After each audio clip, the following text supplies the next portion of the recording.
اليوم هاد الفيديو درته سبيسيال ليك انتي اللي راكي تخمي تضحي بقرايتك على جال الزواج.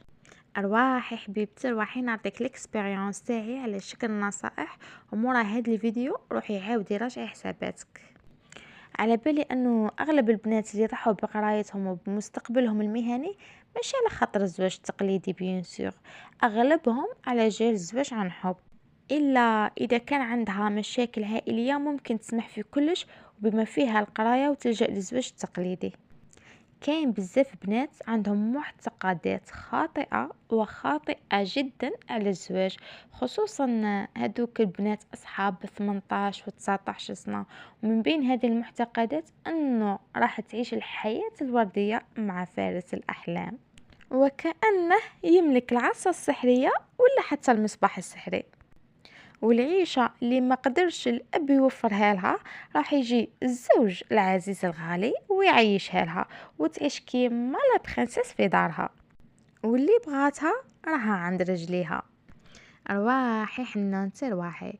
شوفي، هاد الهضره اللي هدرتها لك واللي راح نهدرها لك بالك ماماك وما تقولها لك. شوفي، هاد النصائح صغار وين القل يعطيهم لك قليل قليل قليل بزاف اللي ينصحك هاد النصيحه.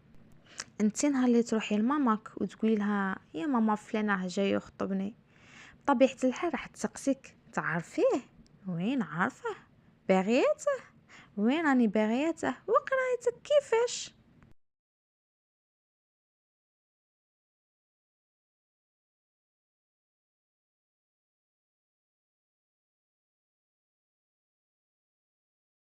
فك مصرة راح تكمل لك معاه في الحلال خير ما تضلي انتي وياه في الحرام. ولكن صدقيني يجي واحد النهار اللي تعيشي فيه الذل بكل انواعه، باسكو سلاحك اللي تدافعي بيه على روحك سمحتي فيه في نص الطريق. يجي واحد النهار اللي تشتاقي فيه ابسط الامور واتفهها، خصوصا اذا تنازلتي على اكبر حق من حقوقك واللي هو السكن الخاص، وقبلتي تعيشي في وسط العائله. هذا موضوع العائله موضوع اخر راح نديرو فيديو عليه. تلقي روحك تحت رحمة رجل وتولي تشوفي فيه هو الدنيا وهو الكل في الكل. تعرفي علاش؟ باسكو اذا ما صرفلكش ووكلك ما غاديش تاكلي، تقعدي للشر. واذا ما كساكش وشرالك القش راح تبقي عريانه، واذا ما شرالكش ما تشريش، واذا ما عطاكش الدراهم بورتموني تاعك عمره ولا غادي يعمر، واذا ما تهلاش فيك ووفر لك كاع داكشي اللي بغيتيه عمرك ولا غادي تباني لا قدام فاميلتك ولا قدام فاميلته. ومن فوق هذا الشيء يقولك اذا عجبك الحال مرحبا، ما عجبكش الباب يفوت جمل في ميزك انتي. علاش؟ باسكو انتي بلا دبلوم وبلا خدمه وبلا دراهم ما تسويش، متالي ما تسوي والو. انا مانيش باغيتك تكوني تحت رحمه اي رجل، باغيتك تكوني تحت رحمه ربي سبحانه وتحت رحمه دراهمك. على بالي راح تقولي بينك وبين نفسك امبوسيبل، باسكو هاد الانسان انا نعرفه صافي 4 سنين 5 سنين. راح نقول له اختي حاجه، صدقيني وراني نحكي لك عن تجربه شخصيه. بعد الزواج راح تكتشفي شخص اخر وتلقي عقليه جديده، وراح تكتشفي انه معظم الوعود اللي عطاهم لك هما مجرد وسيله باش يطيحك في شبكه وتقبلي به ويديرك في داره. مجرد وعود كاذبه ووهميه لا اساس لها من الوجود.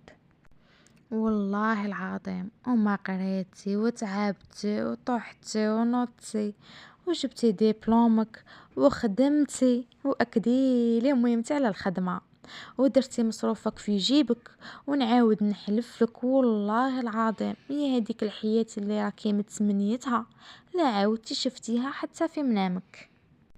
اسمعي، على بالي راه يدور في راسك انتي في هاد الوقت راكي تخمي بقلبك نبغيه ونموت عليه وما نقدرش نعيش بلا بيه. علاش ما تقدريش؟ علاش؟ محور الكون هو. اسمعيني مليح حبيبتي، في اللاج اللي راكي فيه لازم تركزي على قرايتك وفقط. لازم يكون عندك طموح، يكون عندك هدف، يكون عندك حلم لازم توصلي ليه بأي ثمن. عمرك عمرك ولا تخلي حلمك رجل، وإنما ديري المستحيل باش تكون عندك قيمة ومكانة وبصمة في هذا المجتمع. في ذاك الوقت راح تكوني انت حلم كل رجل. إذا ما اديتيش نصيحتي في عين الاعتبار، بعد الزواج بأيام معدودة راح تلقي روحك في صراع نفسي ما يعلم به إلا الله، حالة نفسية كارثية. أما كمية الاكتئاب ما كان لا نهضروا عليها.